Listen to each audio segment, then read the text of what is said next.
नमस्कार मित्रांनो, cricket live चॅनलवर स्वागत करतो तुम्हा सर्वांचं. T20 वर्ल्ड कप 2026ला सुरुवात झाली. आजपासून आज 3 मॅच झाल्या. Pakistan versus Netherland, West Indies versus Scotland आणि इंडिया वर्सेस USA. पाकिस्तान नेदरलँडमध्ये पाकिस्तान कशी बशी मरत मरत आज जिंकली, नाहीतर हरण्याच्या काय बोलतात एकदम किनाऱ्यावर होते. नशीब त्यांचा फहीम अशरफ त्यांनी 11 बॉलात 29 रन्स केले म्हणून जिंकले ते लोक, नाहीतर आज काही खरं नव्हतं पाकिस्तानचं. कारण लास्टच्या 12 बॉलमध्ये जवळजवळ त्यांना काहीतरी 31 रन पाहिजे होते आणि त्यांनी काहीतरी एकाच ओव्हरमध्ये 24 रन्स केले. ते कॅच सुटली त्याची, नाहीतर होतं आज पाकिस्तानचं राम सत्य. दुसरी मॅच जी झाली वेस्ट इंडिज आणि स्कॉटलंड, ती थोडी वन साईड झाली. वेस्ट इंडिजने 182 केलेले आणि स्कॉटलंडला त्या लोकांनी 148वर ऑल आऊट केला. 35 रन्सने जिंकले. इंडिया आणि US मॅच पण तशी वन साईडेड झाली, पण एक वेळेला USने पण इंडियाच्या नाकात दम आणला होता. जिथे दुपारी पाकिस्तानवर आपण इंडियन हसत होतो असे काय खेळले, तर आज इंडियाची पण थोडीफार परिस्थिती तशीच होती. कारण इंडियाचे एका वेळेला 98वर 4 विकेट होते आणि 35-40ला 6-7 विकेट गेले होते इंडियाचे सुद्धा. नशीब सूर्यकुमार यादव कॅप्टन्स इनिंग्स खेळला. आज 84 रन्स त्याने एकट्याने केले 49 बॉल्समध्ये. थोडे कॉन्ट्रीब्युशन होतं तिलक वर्माचं.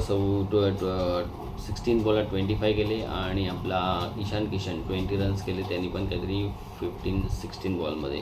बाकी कोणाचंच कॉन्ट्रीब्युशन नव्हतं. इंडियाची अवस्था लई दयनीय होती. 4 विकेट काहीतरी 60वर होते, मग काहीतरी 98वर 5 काय 6 विकेट होते इंडियाची सुद्धा. अक्षरबरोबर थोडी पार्टनरशिप झाली 41ची आणि नंतर थोडी 20-25ची अर्शदीप वगैरे बरोबर अशी पार्टनरशिप झाली. त्याच्यामुळे आपण हा एवढे 161वर पोचू शकलो. नाही तर एक वेळ असं वाटत होतं की इंडिया 120-130वर ऑल आऊट होईल. पीच एवढं काय माहिती, मुंबईचं पीच आहे तसं बॅटिंगला हेल्पफुल असतं, स्पिन चालते तिथे, पण पहिल्याच इनिंगला एवढं हे झालं की इंडियाला बॅटिंग करणं एवढं डिफिकल्ट गेलं. तसं काही एवढं पण जिथे सूर्यकुमार 49 बॉलमध्ये 84 करतो म्हणजे काय पीच एवढं पण डेंजर नव्हतं, वेअर अँड टेअर नव्हतं, काय एवढं स्पिनिंग हे होतं. खराब बॅटिंग झाली आपल्याकडून थोडी. किती जरी आपण म्हणालो तरी शॉर्ट सिलेक्शन चांगलं होतं, काय माहिती नाही. आपण 300 करण्याच्या चक्करमध्ये गेलो की ओव्हर कॉन्फिडन्स होऊन असं वाटतं की आपण चला 200 सगळीकडे करून टाकू. काय होतं कधी कधी या ज्या टीम असतात ज्यांच्यावर रेग्युलर खेळलं जात नाही, त्याच्यामुळे यांचे बॉलर माहिती नाही पडत कसे, म्हणजे काय त्यांची स्ट्रेंथ आहे, काय लेंथ आहे वगैरे. कारण रेग्युलर खेळत नसल्यामुळे ते अशा ICCच्या इव्हेंटमध्ये एकदा कधीतरी मिळतात, तर ते टीमला मग मोठ्या टीमलासुद्धा ते असे धक्के देऊ शकतात. जसं पाकिस्तानबरोबर पण सेम तसंच झालं. तिकडे पण असं वाटत होतं वन साईडेड होईल, पण पाकिस्तानी बॉलिंग चांगली टाकली आणि त्यानं 148वर ऑल आऊट केलं किंवा रिस्ट्रिक्ट केलं. पण पाकिस्तानची बॅटिंग नेहमीप्रमाणे ओपनिंग थोडी चांगली झालेली. सैम अयूबने काही फास्ट रन्स केले 29-27 वगैरे. साजदा फरहान पण 47 आऊट झाला. त्याच्यानंतर गडबड झाली. तो कॅप्टन त्यांचा फॉर्ममध्ये दिसत होता, तो आज लवकर आऊट झाला. आणि बाबर द किंग असं जो त्या लोकांनी एक बनवून ठेवला आहे तो फुटला. त्यांनी काहीतरी 18 बॉलात 15 केले. नंतर पटापट विकेट गेला. तो उस्मान विकेट कीपर आहे, तो 0वर आऊट झाला.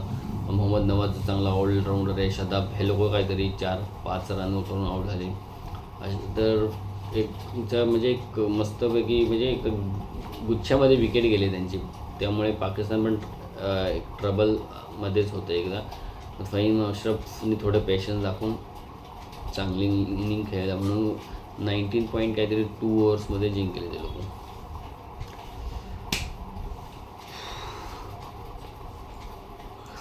सॉरी. तर इंडियाची मॅच पण चांगली झाली तशी नाही म्हणायला तरी. US ने थोडा काय फर्स्ट इनिंगला चांगला टफ टाईम दिला इंडियाला. अभिषेक शर्मा 0, ईशान किशन 20, तिलक वर्मा 25, शिवम दुबे 0, रिंकू काहीतरी 12 रन वगैरे केले, अक्षर पटेल पण काहीतरी 14 रन्स, सूर्यकुमार यादव फक्त एकटाच होता जोनी 84 रन्स केले.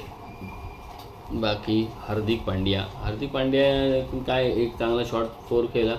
दुसरा शॉट स्पिन होता तो बॉल, लेग स्पिन होत होता आणि त्या स्पिनबरोबर तो खेळला, पण एवढं चांगलं कनेक्ट झालं नव्हतं आणि मला वाटतं तेव्हा पॉवर प्ले संपलेला, त्यामुळे त्यावेळेला तो शॉट ठीक नव्हता आणि विकेट पण एकतर जात होत्या.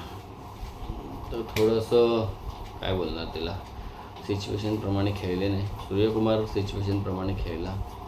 लास्टच्या ओव्हरमध्ये भरपूर त्यांनी रन्स एकट्यानेच लय लूट केली.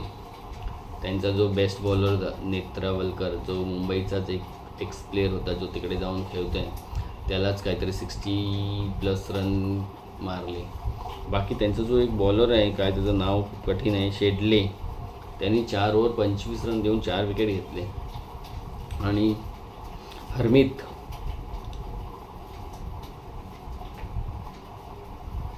हा देखील इकडं इंडियामधूनच खेळून गेलेला आहे, डोमेस्टिक वगैरे खेळलेला आहे.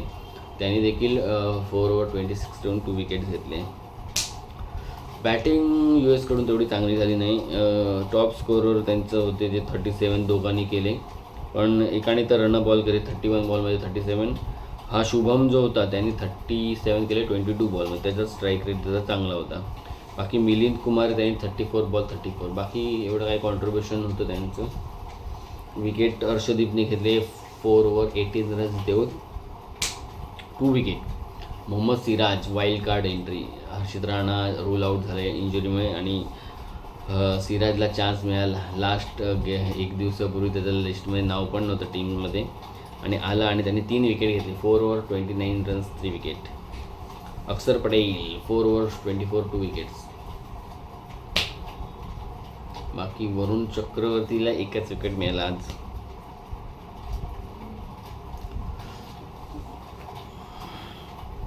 बुमराह आज आजारी होता, फीवर होता म्हणून खेळला नाही. तर पहिली मॅच जरा बरी झाली, जरा तसंच इंडियाला पण असं थोडंसं एक सेटबॅक मिळाला असेल. अजून आता पुढच्या येणाऱ्या मॅचमध्ये रिस्पॉन्सिबिलिटीने आणि ओव्हर कॉन्फिडन्स नव्हता चांगल्या प्रकारे खेळायचं, त्यांना पण एक आता थोडंसं बुद्धी येईल. तर छान मॅचेस झाल्या. आणि पाकिस्तानबद्दल अपडेट द्यायची तर असं कळतं आहे की पाकिस्तान सध्या थोडंसं बॅकफुटला जाताना दिसतं आहे. त्यांनी ICCला लेटर लिहिलं आहे, आम्हाला बसून चर्चा करायची आहे या गोष्टीवर. कारण त्या लोकांनी ICCने देखील पाकिस्तान बोर्डला कळवलं होतं की तुम्ही जर मॅच खेळलात नाही आणि तुम्ही जे काही रिझन देत आहे त्याच्या विरुद्ध आपल्याला लिगली गोष्टींना सामोरं जाईल आणि त्याच्यात जर तुम्ही फॉल्टमध्ये आला, तुमचं जर पॉईंट व्हॅलिड नसेल, तर जे काही चार्जेस, जे काही तुमच्या विरुद्ध म्हणजे टीम विरुद्ध काहीतरी डिसिजन घेतले जातील, त्याला मग तुम्ही जबाबदार असणार. तेव्हा पाकिस्ताननी पुन्हा विचार केला आणि त्यांनी जे चॅलेंजेस केलं होतं की आम्ही खेळणार नाही, तर त्यांनी आता थोडासा विचार करायला सुरुवात केली आहे आणि बॅकडोर ते बोलणं चालू आहे. तर मॅच बहुतेक 15ची होईलच असं आता थोडं चित्र बदलताना दिसतं आहे. श्रीलंकेने देखील पाकिस्तानला थोडंसं हे केलं आहे, इमोशनली एक लेटर पाठवले. कारण श्रीलंकेने पाकिस्तानला सपोर्ट केला. जे गेल्याच काही दिवसापूर्वी पाकिस्तानमध्ये बॉम्बस्फोट झालेला, जेव्हा श्रीलंका टीम तिकडे होती, तेव्हा प्लेयर्स लोकांना सिक्युरिटीच्या रिझनमुळे यायचं होतं, परंतु तो नक्वी जो आहे त्यांचा चीफ PCBचा सुद्धा देखील आणि त्यांचा इंटेरिम मिनिस्टर म्हणजे होम मिनिस्टर आहे तो, तर त्यांनी मग श्रीलंकन गव्हर्नमेंटला रिक्वेस्ट केली आणि जबाबदारी घेतली पूर्ण सिक्युरिटीची आणि थांबायला लावलं आणि श्रीलंकेने देखील थांबले तिकडे प्लेयर आणि ती सिरीज खेळले. तर श्रीलंका पण आता तेच बोलते, जर तुम्ही इकडे येऊन मॅच खेळणार नाही तर आम्ही जे हॉटेल बुकिंग केली आहे, जे काही सर्व हॉस्पिटॅलिटी सगळे त्यांनी बुक केली आहे, टुरिझम वगैरे तो सगळं आम्हाला पण लॉसेस वगैरे होणार. तर आम्ही तुम्हाला तुमच्या त्यावेळेला अशी मदत केली होती. तुम्ही देखील आम्हाला आता असं इकडे मॅच म्हणजे जर खेळलं नाही तर आम्हाला इश्यू होणार, तर खेळा. तर त्याच्यामुळे पाकिस्तानला तर आता त्यांचं ऐकावं लागेल. नाही तर पुढच्या वेळेला जर काय झालं तर पाकिस्तानला अजिबात सपोर्ट मिळणार नाही कुठूनच. तर अशी सिच्युएशन आहे पाकिस्तानसाठी. बाकी आता उद्या संडे आहे, बघूया उद्या काय आहे. अफगाणिस्तानची वगैरे मॅच आहे, बघूया अपडेट त्याच्यावर पण रिव्ह्यू करूया. आजची मॅच चांगली झाली ॲक्च्युली, बरं झालं थोडंसं USA टफ टाईम दिला पहिल्या मॅचमध्येच. तर इंडिया आता म्हणजे पुढे येणाऱ्या मॅचमध्ये जास्त कम्पिटेटिव्ह आणि फोकस करून खेळतील. ओव्हर कॉन्फिडन्स राहणार नाही, सिच्युएशनप्रमाणे पिच वगैरे बघून खेळतील. तर बरं झालं. तसं काय एकदम मॅच अशी एकदम पण क्लोज झाली नाही की इंडिया हरते अशी सिच्युएशन आली नाही की किंवा काय होईल मॅचचं. कारण जेव्हा 160 स्कोर झाला तेव्हा असं वाटलं की इंडिया आरामात जिंकेल USAसाठीचं. जर 140पर्यंत स्कोर वगैरे असता तर थोडी मॅच क्रिटिकल झाली असते. तर मजा आली पहिला दिवस होता वर्ल्ड कपचा. येणाऱ्या दिवसात अशाच छान छान मॅच बघायला मिळतील अशी अपेक्षा करूया. आणि इथेच व्हिडिओ थांबवतो. व्हिडिओ आवडला तर लाईक करा, शेअर करा आणि सबस्क्राईब करायला विसरू नका. बाय.